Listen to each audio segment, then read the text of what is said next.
With everything looming around Lamar Jackson between the injuries and the contract and the guaranteed money, what are your thoughts on what has basically transpired throughout this tenure between the Ravens and Lamar? I think at this point, it seems to me that Lamar and the Ravens are not going to be able to come to an agreement for a contract extension. And based off of the reports that I've seen in regards to Lamar and the Ravens front office, is that they just can't agree to a figure. I've seen reports where Lamar's camp and the Ravens front office are as far as $100 million when it comes to total earnings that Lamar could receive on a potential contract extension. And it essentially comes with this idea that Lamar Jackson wants a type of contract that is similar or basically identical to what Deshaun Watson received from the Cleveland Browns, a fully guaranteed 5-year contract. To me, in my estimation, I thought the Browns overextended their hand in Deshaun. Obviously, the Browns needed a quarterback in that situation, but I think guaranteeing his contract, that could actually be a mistake in the long run for the Browns. We'll see how it plays out, but that's basically the model of what Lamar wants when it comes to his overall contract for the foreseeable future. And when it comes to the Ravens, from a front office perspective, I understand why they're not banking or really leaning to the idea of making that a reality for Lamar. Because when it comes to Lamar over the last couple of years, he has not been available. And it's the timing of his lack of availability that has been a detriment to Lamar and I think his overall contract negotiations because he's missed some critical games where the Ravens unfortunately needed him. And they had to resort to Tyler Huntley as a backup option, and it wasn't going to work out. Because if you look at a difference between Tyler Huntley and Lamar Jackson, it's a night and day difference. You're going to go with Lamar every single day of the week. And I think in this case, Lamar is probably getting that used against him. And it comes with the territory of being in the NFL. You're going to get hurt. But in the last 2 years, Lamar's missed a considerable amount of time, and it just happened to be at the worst time, essentially on a lead up to the playoffs. And I think from a negotiation perspective, it hasn't served him that well just because I think the Ravens are using that against him.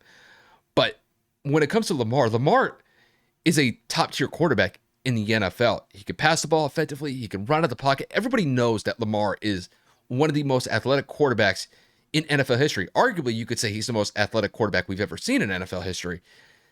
It's just when it comes to this past season, I don't think that the Ravens supplied him with the requisite pieces to be able to go out there and move that Ravens offense effectively. I mean, granted, you have Mark Andrews, who's one of the better tight ends in the league, but their wide receiving core was weak at best. Kevin and I have talked about their wide receiving core ad nauseum for the last probably 6 months. And we were never sold on the fact that Lamar was going to be able to make this work with the targets that he was throwing to. The fact that the Ravens got off to a good start indicated Lamar's value to the team. And then when he got hurt, everything went to hell in a handbasket. And the team definitely took a step backwards without him being there. I think at the end of the day, I think the Ravens are probably looking at somewhere $35 to $40 million a year for Lamar. I think Lamar is asking for somewhere around like $50 million a year. And if that's the case, I just don't see these two sides coming together on an agreement. And it comes down to, well, are you going to franchise tag him or are you potentially going to trade him? And there's a really good option between the two of them with how it's going to play out in the real world. I think there's a very good chance that he could get traded. I think there's a very real chance that he could get franchise tagged.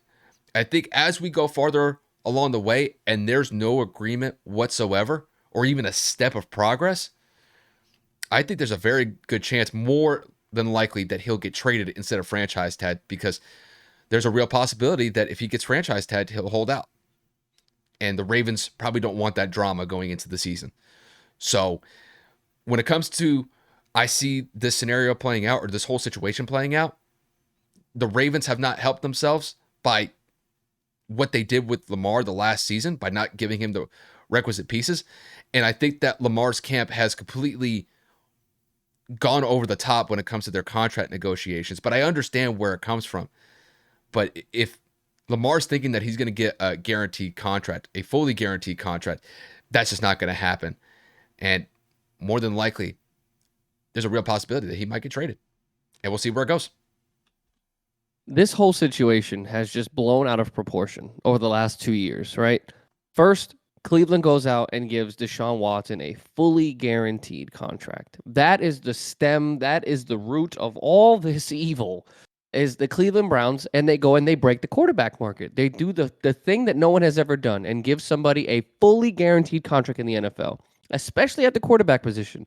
Somebody who hadn't played in a year and a half, 2 years, someone that was in the face of the law, someone that had a bunch of off the field issues, and then Lamar Jackson looks at it and goes, "Damn, he got a fully guaranteed contract. Shit, I want one." It's kind of like that Oprah segment. You get a contract, you get a contract, you get a contract. Like Lamar has to wake up and realize the business side of things, right? Yes, the Ravens aren't winning without him, but he's also not there to help them win.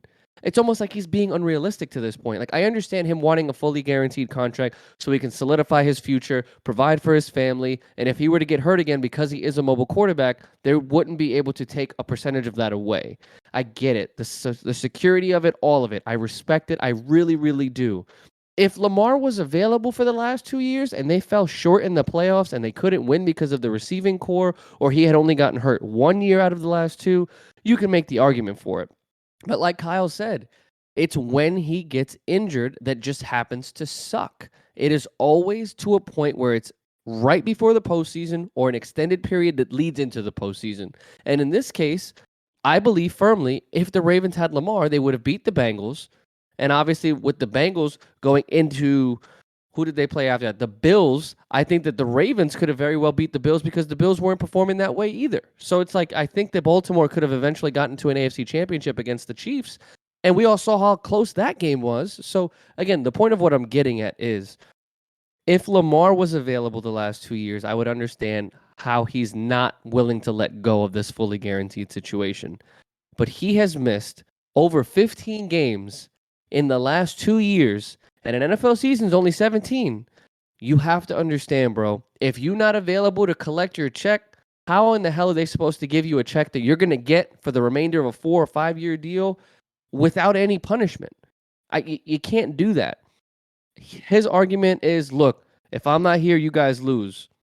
If you were here, there's no definitive answer that we would have won. It's more than likely. But again, we don't have a sample size to go off of.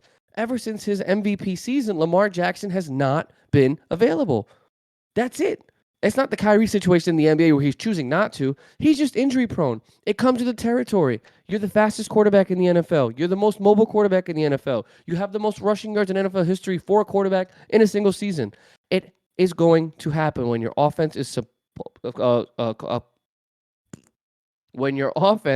fully revolved around the QB. There are no weapons on the outside, like Kyle said. It is all strictly Mark Andrews. It is all strictly RPO. Until something changes, I think both sides are going to just continue to be at a pass. I don't necessarily know if he gets traded because since he is an unrestricted free agent, he can technically go elsewhere and entertain contract negotiations with other teams. Now, if they were to slap him with a franchise tag again, that's not going to do Baltimore any good because, yes, that keeps him on the roster and that gives them an opportunity to do this again next year. But the franchise tag number is like $32 or $33 million. You're going to pay him all that money to sit? I don't think that Baltimore's willing to make that definitive decision. If you were to give him the tag with the agreement upon, hey, we're going to tag you so that we can trade you, and then you discuss your negotiation over there, that's a whole different conversation. But for them to just tag him and say, we're not trading you, we're not talking to you until next year, that's just a waste of money. You're not going to set your franchise up to do anything. You're going to waste years of your youth, of your prime, of your athletes, of your players, of your personnel, of your coaching staff. You just extended Roquan Smith. Why are you going to waste time like that? You know what I'm saying? Like, Justin Houston isn't getting any younger if he's still available on this team. JPP, I know, was signed for the remainder of the year. I don't know if he's going to get any younger. You know what I'm saying? Like, all these star players that they have on this roster, they're getting up there in age. You're not going to go waste their careers to say, you know what, we're going to be selfish. Lamar, you've been bad. We're going to punish you. We're going to tag you. If you don't want to play, screw you. I can't see Baltimore being that stupid because that is all going to go towards the cap and that is going to be a waste of money. If Baltimore is smart, they negotiate a trade immediately. Listen, we are not on the same playing field. I am not giving you a fully guaranteed contract. We are willing to tag and send you off. That is as far as I would go off on the Baltimore front office, because I have to give them credit for holding steadfast. I have to give them credit for holding strong. I wouldn't give him a fully guaranteed contract either. With his injured history, the older he gets, him being a mobile quarterback, we've seen what mobile quarterbacks do. The older they get, they just put more miles on themselves and they get injured. Again, if I'm the Ravens, we're discussing a trade, not an extension. We're trying to find a best place for you to go that's not going to affect us in the conference. I would send him to the NFC so I don't have to worry about him. Straight up, as unfortunate as it is, if Lamar would have been healthy, this would have been a whole different conversation. But it's a business. You got to do what you got to do. And it's just not a smart investment to give somebody $200, $300 million fully guaranteed with no guarantee they're not going to get hurt.